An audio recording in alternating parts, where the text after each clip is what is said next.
I want you to go and read Proverbs 22:29. Do you see a man skilled in his ways?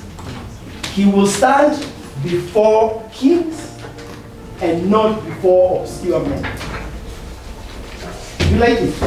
Yes. What is it saying? The message is skill. What we are doing today is there are skills that we are building, yes?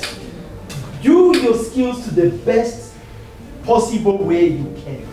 My name is Winnie Gore, and I run Winnie Gore Consultancy. So I also run Memoirs events, and I'll explain. So when I was in employment, like every other Kenyan, I had a side business. And my side business was in event management. So I was finding solace in doing your decor and weddings and all that. But in 2013, I decided to go out on my own, and I started Winnie Gore Consultancy, which is a communications agency. So that is my expertise. I do PR, marketing, digital, creative branding, and corporate event management. So what happens is Memoirs now tends to feed into Winnie Gore Consultancy as a. Well, my name is Douglas Kuria. I am an entrepreneur in various sectors. I am the CEO of a conglomerate of businesses called Palea Group. Mainly today I want to talk about Neo Kenya Mpya, which is a public bus transporter. And we transport people really from home to work every single day. We have transported up to 40,000 people on a daily basis. And that business, I will tell you more about it, but one thing I know is a millionaire is a millionaire because he touches a million lives every day. Lesus Executive is in the space of luxury transport. I normally get a lot of confusion when people get to introduce me or say what I do. And I like to categorically state exactly what I do. I am not into car hire business. I am into executive car hire business. Simply put, it's luxury executive concierge services. And by that I mean is we get to provide chauffeur-driven services. By chauffeur-driven services, I mean you have a luxury car, you have a chauffeur, not a driver. It's good to clarify that. And by chauffeur, I mean you take care of the car and take care of the client. How did you know you made the right choice to get into Lesus Executive?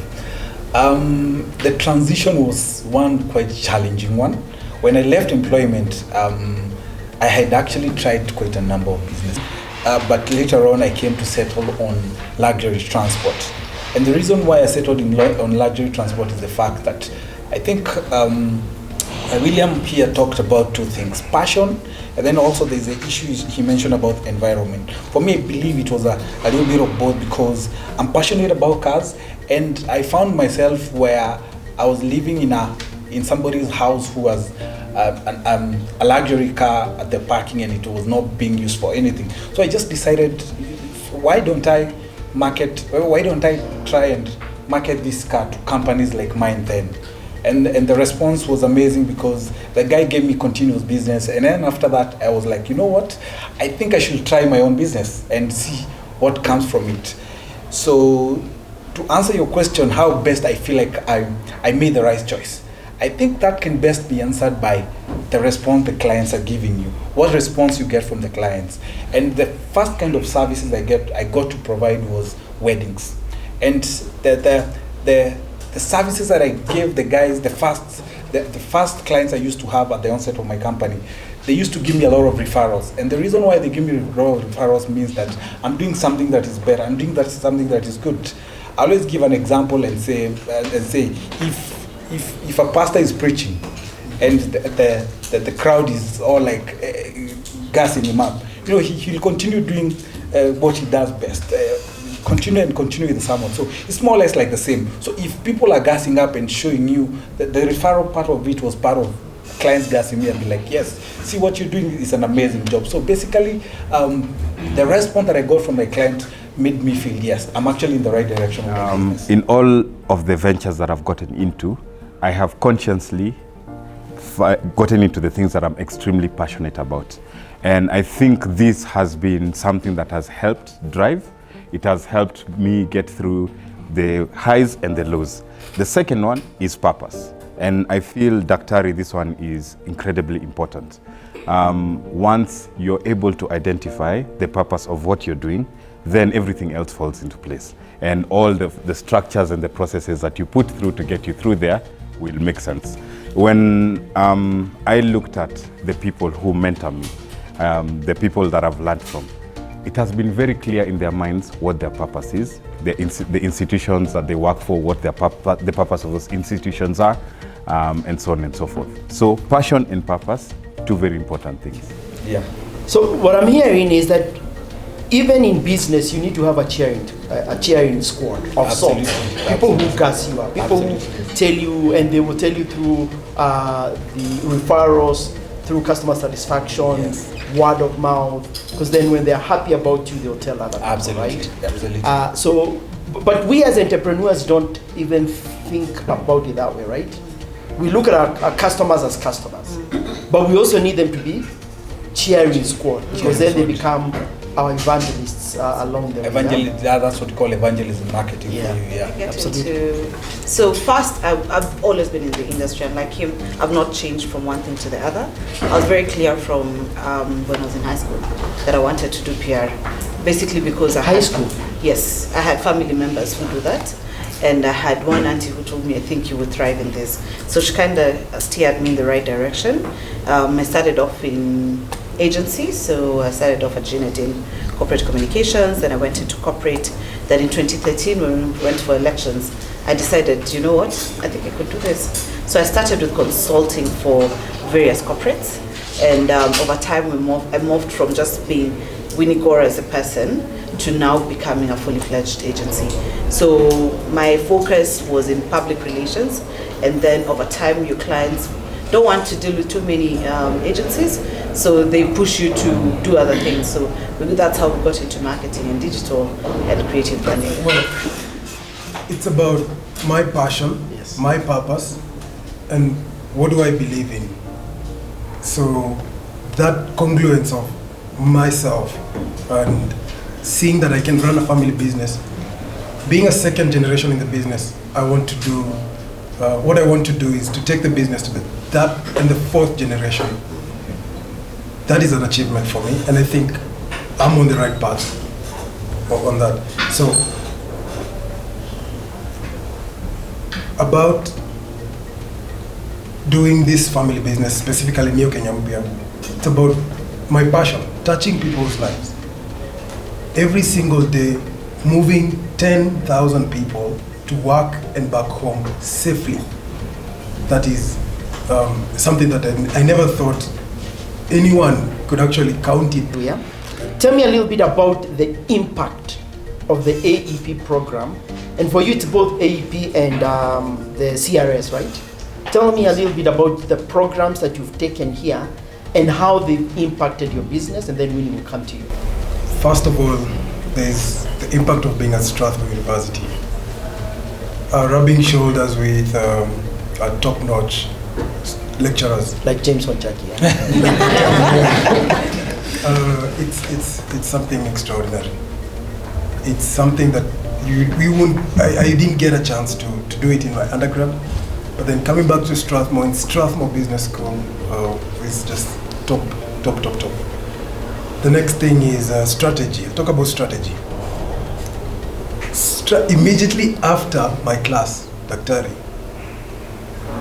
5 months later, I launched a strategic plan for Neo Kenya Mpya 2021-2025. That is That's it's a first time for any matatu business to launch a strategic plan in Kenya. And that is, I give it all up to AEP. And that changed how I've been looking at business. It's a family business running in a legacy operational model. Then I'm here and I have these new ideas. How do I share these ideas with the employees, board of directors? The first thing I decided to do was launch a strategic plan. The second thing of impact is employment.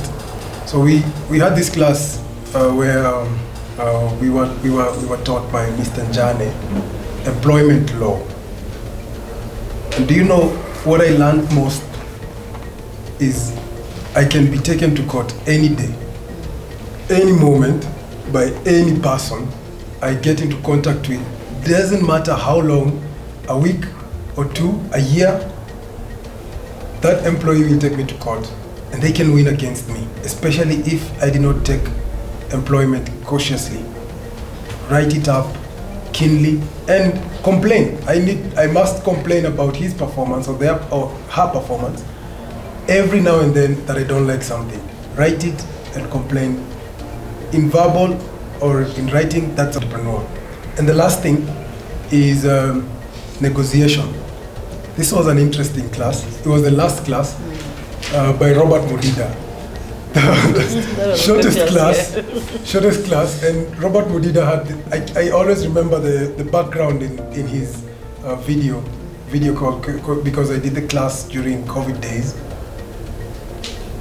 He had this beach behind him. I haven't forgotten that part. And Robert Mudida taught me about negotiation. Every time now I go into a meeting, I make sure I negotiate my best. I make sure I know what to listen to and write the victory speech of who I'm negotiating with. I always speak their victory speech. So that has turned my meetings, my conversations. Even today, whoever I'll speak with after this, you will notice that I am keen to sell my business, but first I want to learn about you. And then I see where I come in your business, and I sell to you my business proposal. So those three things, Dr. were the best, and what I can really remember and touch on the impact, direct impact of AEP in my career. So for me, first of all, I'd been running my business for 9 years. And over time, you realize you're constantly on the rat race. Constantly taking on one campaign after the other, executing, so we never had time to breathe. So for me, and I think for most of us in business, COVID came and it put everything at a standstill. And unfortunately for me, both my businesses are in the same industry. So everything literally came to a standstill because the first budgets that are cut are marketing budgets, yeah? So I had already started thinking about pivoting. I should have done that earlier and all, but part of what I learned is it's okay to have different businesses in different industries and you can still be able to thrive in all. So that got me thinking into, okay, what else can I get myself into? And so I started planning and strategizing for other things. But besides that, I learned, when I started my business, I put together my strategy, I have my business plan, but then it's a document that we did and it sits somewhere, you know? So I learned that I went back and started now brushing through what I already have to see now what next, because things have changed. COVID changed a lot of things. COVID changed a lot of our service offerings, whereas before we were doing public events, which is now what we're kind of getting back into. There was a new normal that was introduced, which was a virtual side to things. So now it got me to also just start pushing into some of those spaces that we never really would have thought about. Interesting you mentioned negotiation. It was, I think, our most interesting class as well. We all think we can negotiate, you know. Go to Mama Boga, negotiate for 10 bob to 7 shillings and you're happy. But there was a lot of nuggets that we were given, how to make sure that you have the information before you go into the negotiation table, and knowing how to work the psyche of the person you're negotiating with.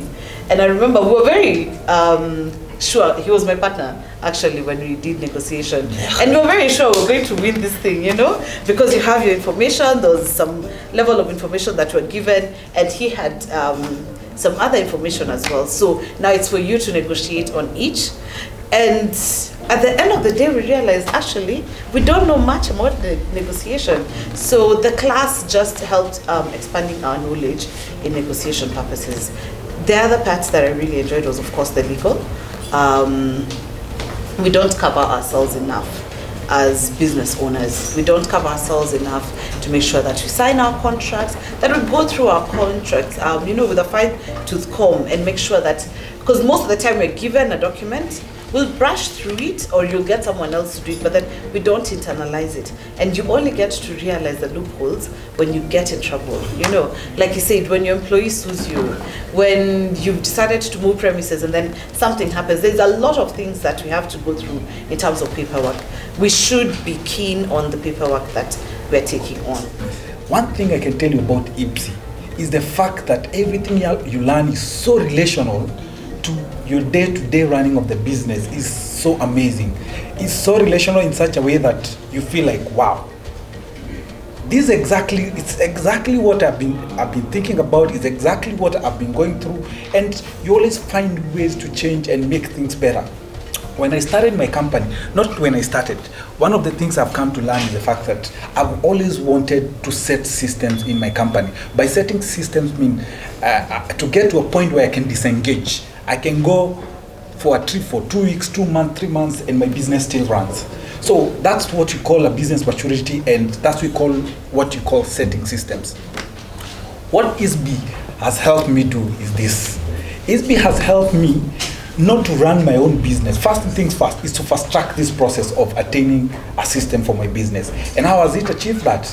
Is through understanding the fact that I cannot run a business by my own understanding. Kitambo I used to run my business from my own understanding. SB has given me reference points. By reference points, I mean I run a business in ways that are relational to business world, not out of my own understanding. And that for me was quite a game changer in how I run my company. And that means once we apply all these things, then that means a better productivity. Let me talk about strategy. There's one very important thing that I learned during the strategy class. Nowadays, it's not about a competitive advantage. It's about a sustainable competitive advantage. That was very key for me. It's not about what you think you can always outshine your competitors with. Your competitors will master it and then still replicate or do the same. So how can you come up with something that is sustainable? A sustainable competitive advantage. That was very key. Something else I also implemented, I'll say that I put into practice effectively was my marketing strategy. After that class, I came up with a marketing strategy through the way I'm saying that how you learn is so much relational with day to day is exactly what I did. And in relation to what I learned through the class, I applied the same concepts, or rather what I'm calling reference points, to come up with a marketing strategy. And it's just been amazing. I had a total transformation of being a business leader. So I stopped being a business leader in my business and started being a business leader in another person's business.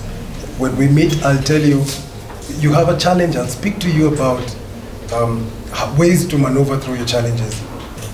And this came out just because I learned how to listen to other people. So this engagement that we have here, so can you imagine engaging with someone for 2 weeks?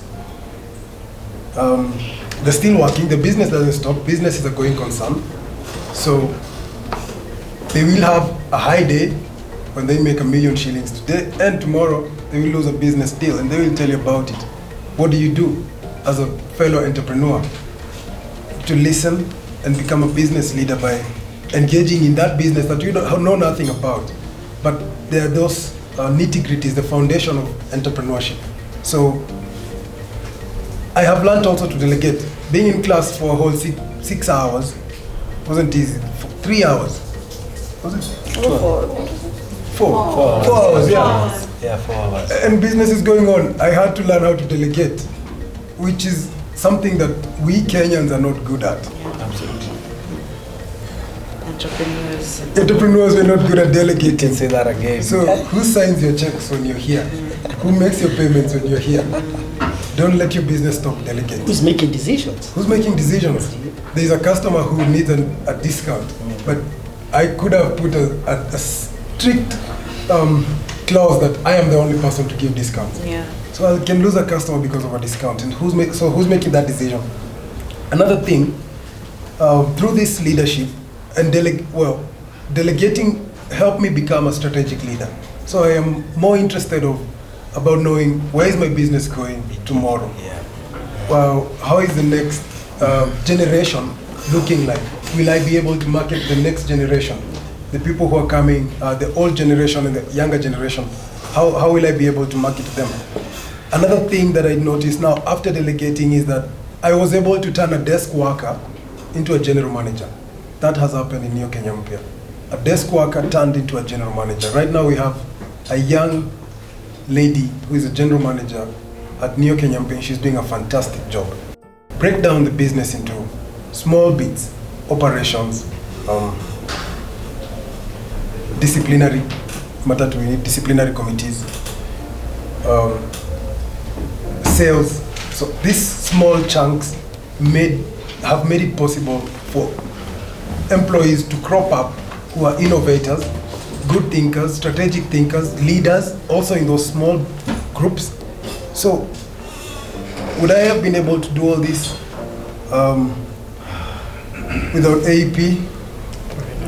Probably yes, 10 years it would take me to learn. But it shortened the time. AEP made it shorter. It made all this learning a bit shorter.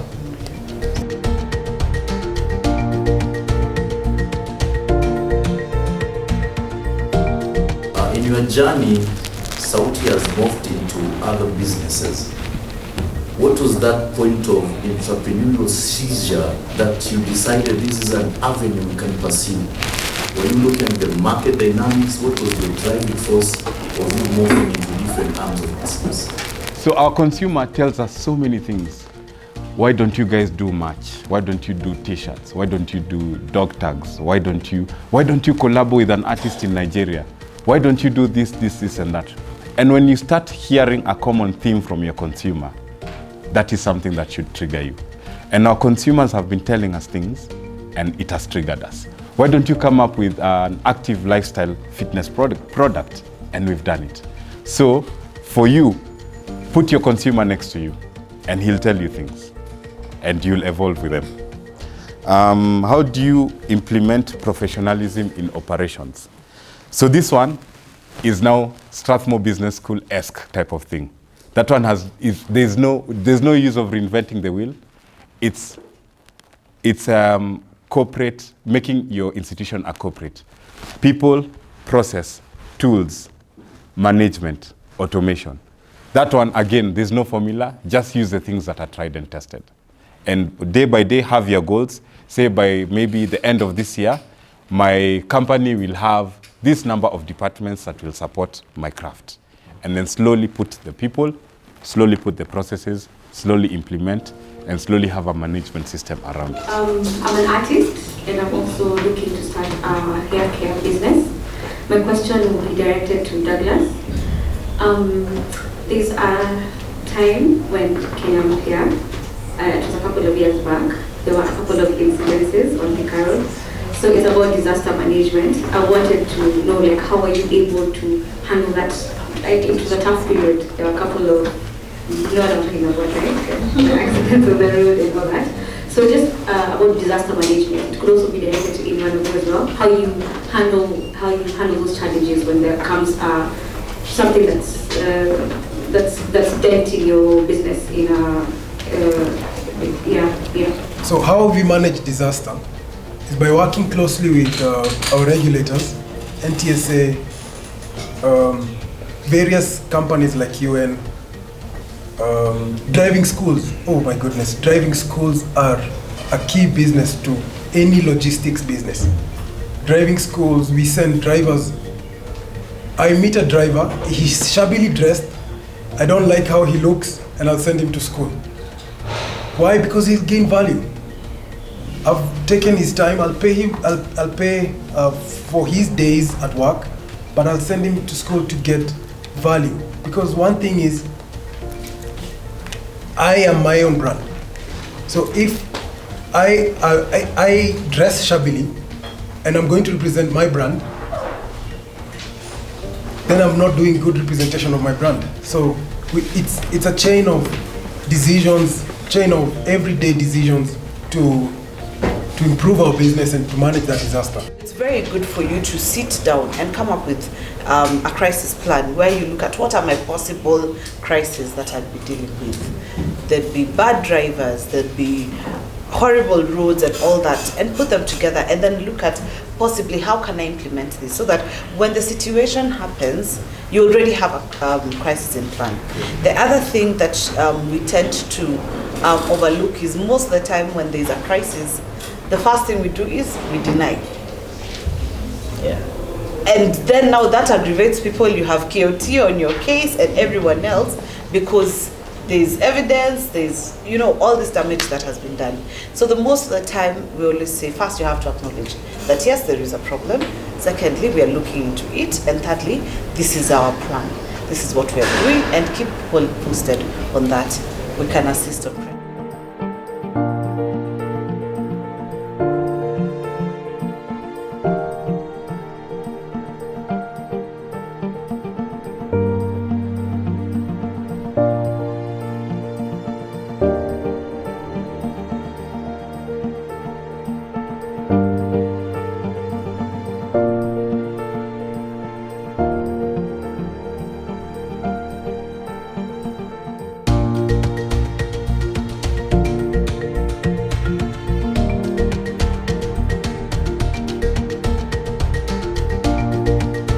My name is Boni Barasa. I run a company called The Delivery Guy. We offer courier services within Nairobi and its environs. We help you move your parcels via boda boda and bring them to your doorstep. I've liked today's session, the fact that they have stressed on running our businesses professionally and putting up systems that can help your business run even when you're not there. I've liked the fact that they have stressed on people, that having great people can help you grow your business. And having right people in your business can help you grow your business. So those are some of the things I have learned from today's session. Hi, my name is Levina Mwangi and I run the Uncommon Experience.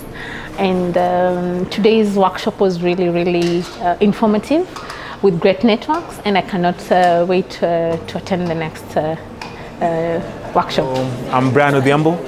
I'm the CEO of fitwithpanda.com, which is an online website where you sign up and work out with me live from wherever you are, from home, on your travels, during your lunch break at the office.